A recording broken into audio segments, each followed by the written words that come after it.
एक समय की बात है। एक छोटे से गांव में जैक नाम का एक नौजवान लड़का रहता था। जैक एक बहुत परिश्रमी व्यक्ति था और वह पूरी मेहनत से मन लगाकर कपड़े बनाने वाली कंपनी में काम करता था और वो वहाँ 6 साल से कार्यरत था। पर उसकी कड़ी मेहनत और लगन की प्रशंसा नहीं होती। चाहे वो जितनी भी कोशिश कर ले, उसे हमेशा ये महसूस कराया जाता कि वह अपना सर्वश्रेष्ठ नहीं दे रहा। जैक, बच्चों के कपड़ों की नई डिजाइन की कलेक्शन का क्या हुआ? क्या वे तैयार हैं? मैं उन्हीं पर काम कर रहा हूँ। क्या अभी भी उसी में काम कर रही हो? मुझे वो 1 घंटा पहले चाहिए था। पर आपने तो वो प्रोजेक्ट मुझे आधा घंटा पहले ही दिया था। तो क्या आधा घंटा काफी नहीं होता? इतने से काम में कितना वक्त लगता है तुम्हें? मुझे कुछ घंटे और दे दीजिए, मैं उसे तैयार कर दूंगा। हाँ, मैं तुम्हारी आलस से तब आ गया हूँ जैक। तुम्हारे पास 1 घंटा है, इसे तैयार करो और मेरे डेस्क पर लेके आओ। पर मिस्टर कपूर। ठीक है मिस्टर कपूर। हे जैक, क्या तुम लंच के लिए आ रहे हो? नहीं, आप लोग लंच कीजिए, मुझे इसे तैयार करना है। ठीक है जैक।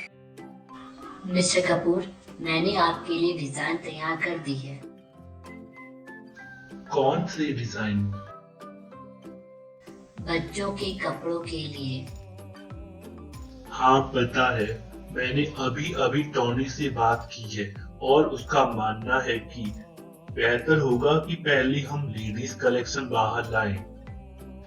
तुम इसी समय मार्केट में चलने वाले कपड़ों की डिजाइन तैयार करो और मुझे 1 घंटे में दो। 1 घंटे में? क्या हुआ, कोई समस्या है जैक? नहीं नहीं मिस्टर कपूर, बिल्कुल भी नहीं। बढ़िया। और इन डिजाइनों का क्या? उन्हें भूल जाओ, कचरे के डिब्बे में फेंक दो, मुझे परवाह नहीं। हाँ, इसी तरह बेचारे जैक को कमा कर जाता। वह देर तक काम करता जबकि उसके साथ काम करने वाले चले जाते और जैसे ही उसे लगता उसका दिन खत्म हो गया, वैसे ही उसे और ज्यादा काम दे दिया जाता। बहुत अच्छे जैक, तुम अभी भी यही हो? मिस्टर कपूर, आपको लेडीज कलेक्शन पसंद आया? वो बढ़िया नहीं थे, पर इस वक्त मैं उनके बारे में बात नहीं करना चाहता। बच्चों के कपड़ों की डिजाइन कहाँ है? वो उन्हें तो मैंने फेंक दिया है क्योंकि आपने कहा था। ओ जैक जैक जैक, मुझे तुम्हारे बहानों से नफरत है। मुझे वो डिजाइन मेरे टेबल पर चाहिए कल मेरे ऑफिस पहुंचने से पहले, समझे तुम? हमारे कॉम्पिटिटर्स बच्चों का कलेक्शन पहले ला रहे हैं, हमें ये काम उनसे पहले करना है, समझ गए तुम? जी मिस्टर कपूर, जरूर। बढ़िया। अब यदि तुम मुझे क्षमा करो तो मुझे पार्टी के लिए देर हो रही है। बाय मिस्टर बहानेबाज। हा हा हा हा हा। उस रात जैक बहुत देर तक काम पर रुका रहा। पहले कई रातों की तरह घर जाते टाइम उसने वह ठंडा पराठा खाया जो लंच के लिए लाया था। कोई बात नहीं जैक, आखिर इसकी कद्र होगी। वो कल एम्प्लॉय ऑफ द ईयर की घोषणा करने वाले हैं। मुझे यकीन है कि वो तुम ही होगे। जैक अपनी माँ के साथ एक छोटे से घर में रहता था और जीवन यापन करना उसके लिए आसान नहीं था। जैक, ये तुम हो बेटा? जी माँ, मुझे माफ करना, मुझे फिर से देर हो गई। मैं जल्द ही कुछ खाने का बनाता हूँ। ये लीजिए माँ, मैं आपकी दवाइयाँ लाया हूँ। मकान मालिक फिर आया था।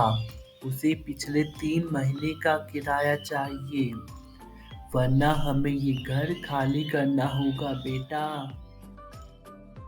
चिंता मत करो माँ, मुझे यकीन है कि कल मुझे प्रमोशन मिलेगा और हमारा जीवन पहले से बेहतर हो जाएगा। तुम बहुत मेहनत करते हो बेटा, मुझे उम्मीद है तुम्हें तुम्हारे हक का मिलेगा। उस रात जैक बिस्तर में इस उम्मीद के साथ गया कि अगली सुबह उसके जीवन में खुशियां लाएगी। अगले दिन जैक चेहरे पर मुस्कान लिए काम पर गया, इस विश्वास के साथ कि एम्प्लॉय ऑफ द ईयर की ट्रॉफी उसे ही मिलने वाली है। सुनिए सब, ध्यान दीजिए। जैसा कि आप सभी जानते हैं, समय आ गया है एम्प्लॉय ऑफ द ईयर की घोषणा करने का।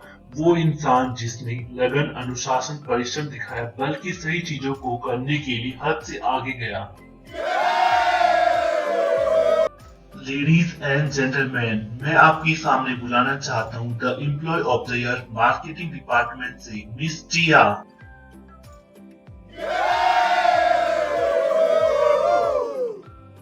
क्या? जैक वहाँ बूढ़ बनकर खड़ा रहा, जैसे कि उसके पैरों की जमी समेट गई हो। उसकी आंखों में आंसू आ जाते हैं जब उसने हर एक को टिया को बधाई देते देखा, जिसने 5 महीने पहले ही कंपनी ज्वाइन की थी। ये तो नाइंसाफी है, पर मैं उसके लिए खुश हूँ।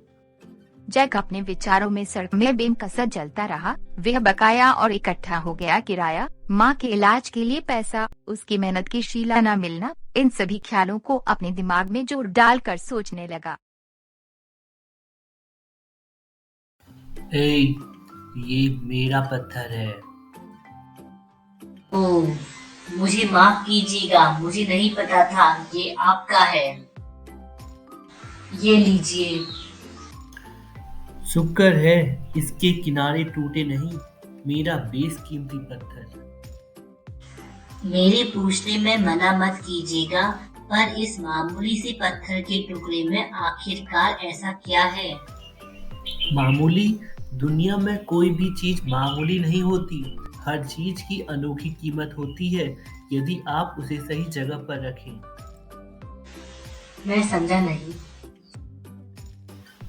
ठीक है, ये पत्थर लो, वहाँ उस स्टेशनरी शॉप में रखो और उनसे पूछो ये उसके कितने रुपए देंगे।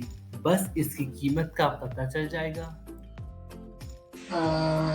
ठीक है। जैक स्टोर में गया और कुछ समय बाद वापस आया। 50 रुपये, वो इसका इतना ही देंगे। ठीक है, वो देखो वहाँ गहनों की दुकान दिखाई दे रही है ना, वहाँ जाओ और इसकी कीमत पूछो। जैक स्टोर में गया और कुछ समय बाद वापस आया। गहनों की शॉप में भी इसके 500 ही देंगे। अब तुम उस म्यूजियम में जाओ और उनसे पूछो कि इसका कितना दाम देंगे। जैक उस म्यूजियम में गया। क्या बात है, यह मामूली पत्थर नहीं है जनाब, यह एक चांद का उल्कापिंड है। ठीक है, आप इसके कितने रुपए देंगे? मैं इसके दूंगा। क्या कहा उन्होंने? उन्होंने कहा कि 50 लाख रुपए। अब ये इतना मामूली नहीं है ना। ये जानकारी तो इतनी चौंकाने वाली है कि कोई चीज जिसकी कीमत 50 लाख रुपए की है, पर उस स्टेशनरी शॉप में सिर्फ 50 की है और उस गहने की शॉप में 500 की। बिल्कुल, हम लोग भी एक पत्थर के टुकड़े की तरह ही हैं। हम सब अपने साधारण रूप में बहुत असाधारण हैं, पर फर्क इससे पड़ता है कि हम खुद को कहाँ रखते हैं। मैं तुम्हें बताना चाहता हूँ जैक, कि सही जगह सही तरीके से तुम्हारी कीमत को आंकती है। खुद को गलत चीज में मत डालो और उदास मत हो, क्योंकि तुम्हारी कीमत तुम्हें पता ही नहीं है। बाकी तुम जानते हो तुम्हें क्या करना है, इसे अच्छे से इस्तेमाल करो।